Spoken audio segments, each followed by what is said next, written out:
ನಾನು ನಿಮ್ಮ ಕರಿಯರ್ ಗುರು ಪುರುಷೋತ್ತಮ್. ಇವತ್ತು ಒಂದು ಒಳ್ಳೆ ಟಾಪಿಕ್ನೊಂದಿಗೆ ಮತ್ತೊಮ್ಮೆ ಬಂದಿದ್ದೇನೆ. ನೋಡಿ, ಈ topic stop choosing careers based on the salary alone ಅಂತ. ಇದನ್ನ ಕನ್ನಡದಲ್ಲಿ ಹೇಳೋದಾದ್ರೆ ಗೊತ್ತಿರಲಿ, ಸಂಬಳ ಮಾತ್ರ ನೋಡಿ ನಿಮ್ಮ ವೃತ್ತಿ ಆಯ್ಕೆ ಮಾಡಬೇಡಿ ಅಂತ.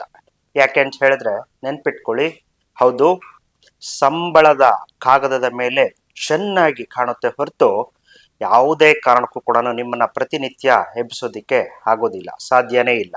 ಯಾಕೆಂದ್ರೆ ಪ್ರಾರಂಭಿಕ ಹಂತದಲ್ಲಿ ಸಂಬಳ ಹೆಚ್ಚಿದೆ ಅಂತ ಹೇಳಿ ನೀವು ಎಲ್ಲೋ ಹೋಗಿ ಸೇರ್ಕೊಂಡಿರ್ಬೋದು, ಯಾವುದೋ ಕೆಲಸಕ್ಕೆ ಸೇರ್ಕೊಂಡಿರ್ಬೋದು.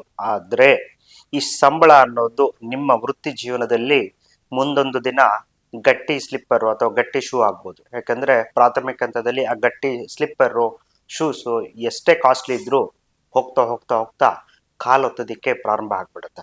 ಅವಾಗ ನೀವು ಯಾಕಾದ್ರೂ ಈ ಕೆಲಸಕ್ಕೆ ಬನ್ನ ಅಂತ ನಿಮಗೆ ಅನಿಸ್ಬಾರ್ದು.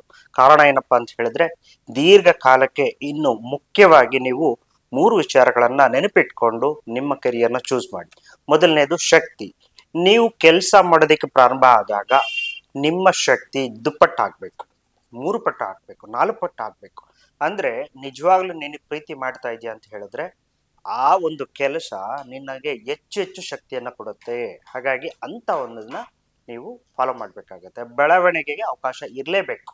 ನಿರಂತರವಾದ ಬೆಳವಣಿಗೆಗೆ ನೀವು ನಿಮ್ಮ ಕೌಶಲ್ಯಗಳ ಅಭಿವೃದ್ಧಿಗೆ ಟೈಮ್ ಕೊಡ್ಲೇಬೇಕಾಗತ್ತೆ.